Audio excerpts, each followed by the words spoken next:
Hello everyone, my name is William Amzalag and I want to welcome you to our 9th episode of Jeunesse Longevity TV. Jeunesse, we are redefining youth.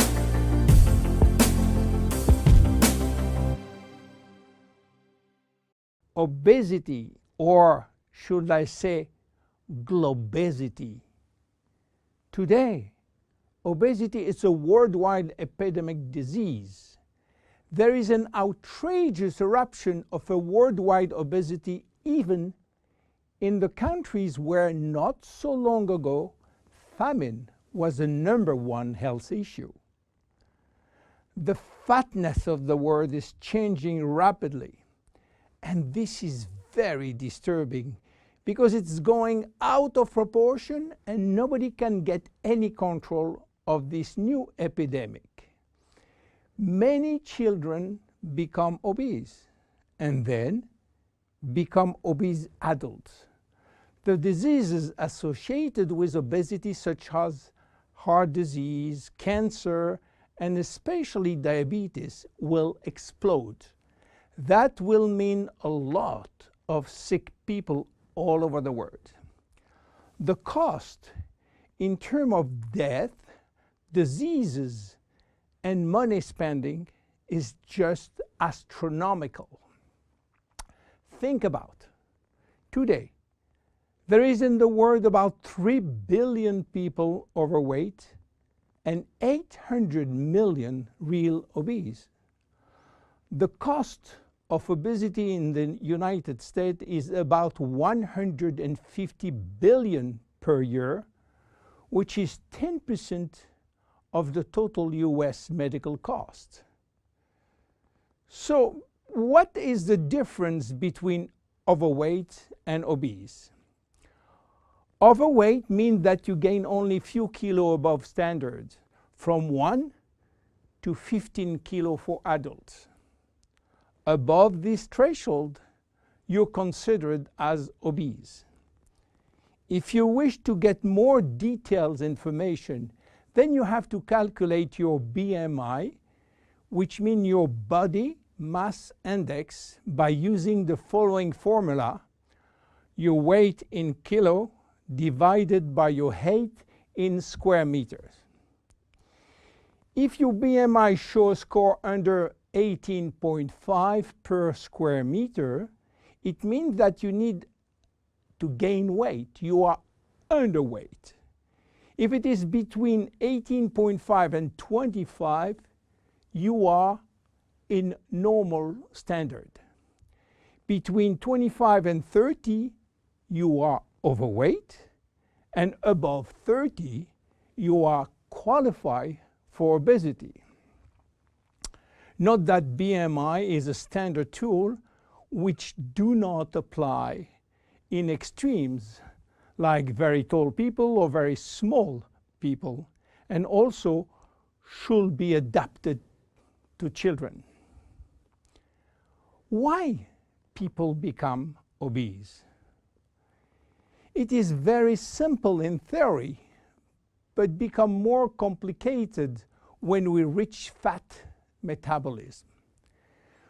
We are gaining weight or fat when we eat more than we spend in terms of calorie, or when we spend less than we eat in terms of calorie. So how do we get energy? The body will get energy only from the food, knowing that 1 gram of carbohydrate will release 4 calories, same for proteins, but 1 gram of fat will release 9 calories. So all depend on how much you eat and what kind of food you eat. If the food is rich in fat or in protein or in sugars. Now, how do we spend energy? There are 3 ways to spend energy. The first one is what we call basal metabolism, which is the necessary energy required to get our body working and all our million of chemical reaction working and working properly. This requires approximately 1 calorie per kilo and per hour. So if you weigh 60 kilo, you will spend in 24 hours 60 multiplied by 24 equal 1,440 calories per day. And this is good news because you have no control on that. The second spending is the necessary energy to fight against heat or cold. And these depend on the environment and the way that you are protected against heat or cold. It is called thermogenesis. And again, you have little control on that. The third one is the energy required to move your body, and that is entirely up to you. This is to say that physical activity is the only controllable way to spend energy. We will see later that this very simple way of gaining or losing weight is influenced by many, many other factors, and especially the control of fat metabolism by a sophisticated group of hormones. So why such epidemic? To understand, we have to go back 20,000 years ago. As surprising that it can be, our genes have not changed for the last 20,000 years. At this time, life for humans was quite difficult. In fact, life was based on food availability, and food was really available only during spring and summer. The rest of the time, no food, almost famine. Our genes has to adapt and to work in accordance with this alternance of abundance and famine, and they create a kind of energy storage. The fat cell was born. This cell has the capacity to store all kinds of energy derived from fat, from carbohydrates, and even proteins. It can increase 50-fold its size and retain energy in the form of triglycerides. Because of uncertainty of food availability, our genes were oriented toward the saving mode, which means that every time we eat, all the energy coming from the food was oriented in the storage facility. What happened 20,000 years later? Our genes are still oriented towards saving mode, but there is no more famine. On the contrary, the new society offers an extreme abundance of food rich in calories, and that all over the year. And guess what happened? Everything is going first in storage. And once in storage, it is very difficult to get out. You understand now why it is very difficult today not to gain weight or fat. But there is another factor. 20,000 years ago, in order to bring food at home, men were hunting, fishing, or climbing trees to get fruits. And that was a huge energy spending mode. Today, with a new technology created for lifting heavy items or escalator or elevator, we reduce drastically our energy spending. You understand now why it is so easy to gain weight or fat. What are the consequences of obesity in terms of health and longevity? To make a long story short, it is a disaster.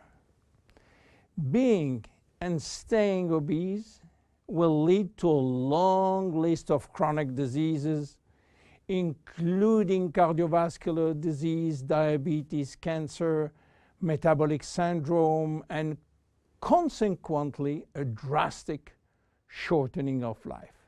That will not account for the uncomfortable physical, emotional, and mental consequences of being heavy for ourselves and for our relationship.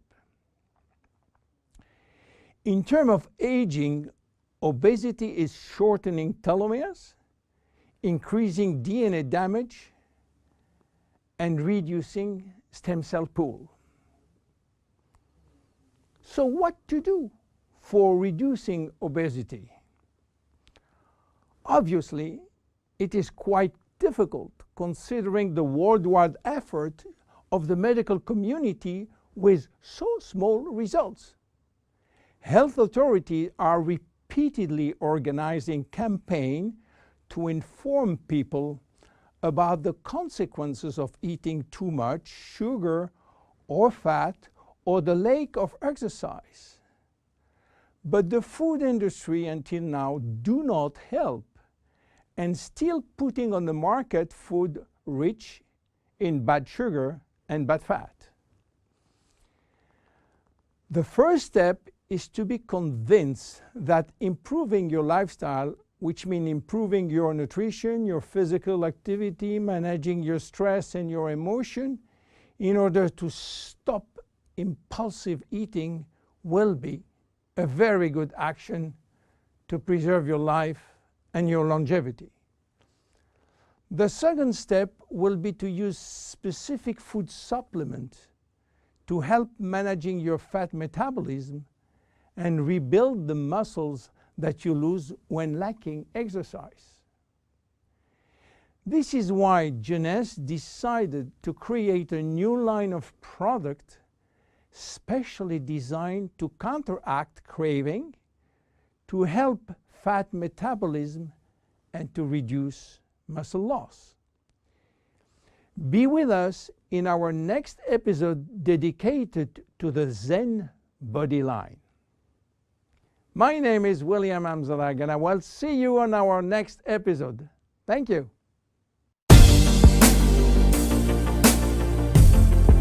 Jeunesse. We are redefining youth.